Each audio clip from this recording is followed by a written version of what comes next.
शिवनगर राज्य के नीलकुंड गांव में दीपक नाम का एक गरीब किसान अपनी पत्नी गौरी और बेटी आर्या के साथ रहता था।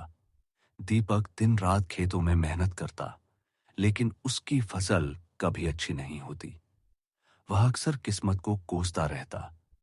एक दिन गौरी ने कहा, ऐ जी, रोज रोज अपनी किस्मत को दोष देना बंद करिए।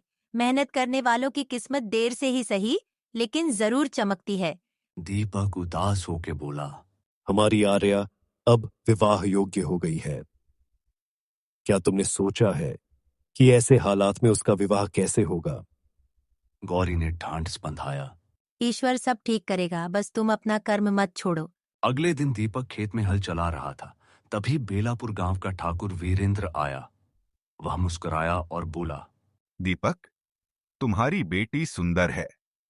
मैं चाहता हूं कि उसका विवाह मेरे बेटे से हो, लेकिन एक शर्त है।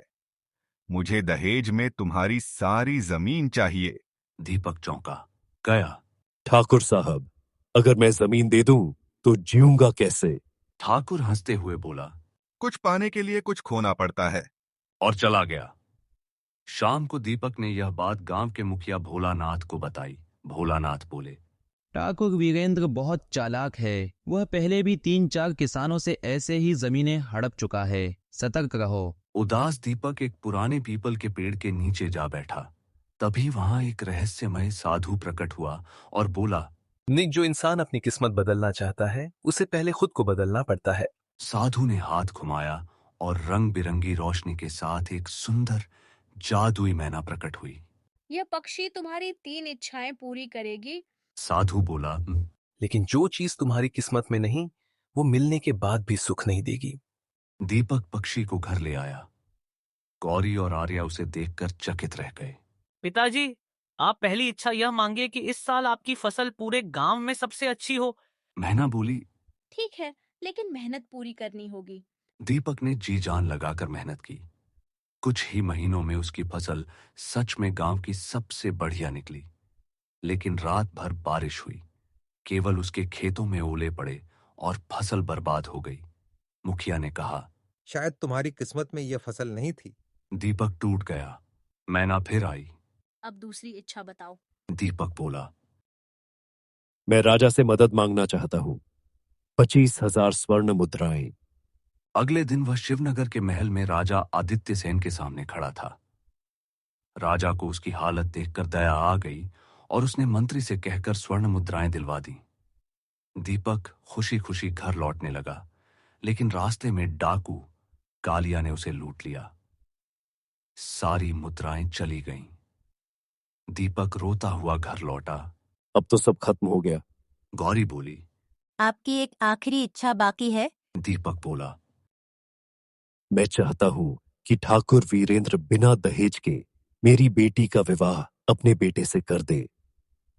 अगले दिन ठाकुर खुद आया और बोला, मुझे अपने किए पर पछतावा है। मैं बिना किसी दहेज के आर्या का विवाह अपने बेटे विवेक से करना चाहता हूं। शादी हो गई। दीपक खुश था, लेकिन अगले ही दिन आर्या विधवा हो गई। हवेली की दीवार गिरने से विवेक की मौत हो गई थी। दीपक टूट गया। पेड़ के नीचे बैठकर रो रहा था। तभी साधु और मैना फिर प्रकट हुए। कर्म पर भरोसा रखो दीपक। साधु बोला, जो सही होता है वही ईश्वर देता है। अगली सुबह दरवाजे पर एक राजकुमार खड़ा था, युवराज देवांश। मैं राजा आदित्य सेन का बेटा हूं।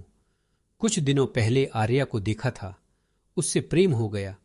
मैं जानता हूं कि वह विधवा है, लेकिन मैं फिर भी उससे विवाह करना चाहता हूं। राजकुमार ने उसी दिन मंदिर में आर्या से विवाह कर लिया। आर्या अब शिवनगर की रानी बन चुकी थी। कुछ दिनों बाद वही डाकू कालिया डर के मारे वापस आया और 25,000 स्वर्ण मुद्राएं लौटा गया। दीपक और गौरी की किस्मत सच में बदल चुकी थी। उन्होंने नए बीज खरीदे और खेती में फिर से लग गए। इस बार फसल पूरे राज्य में सबसे अच्छी और महंगी बिकी।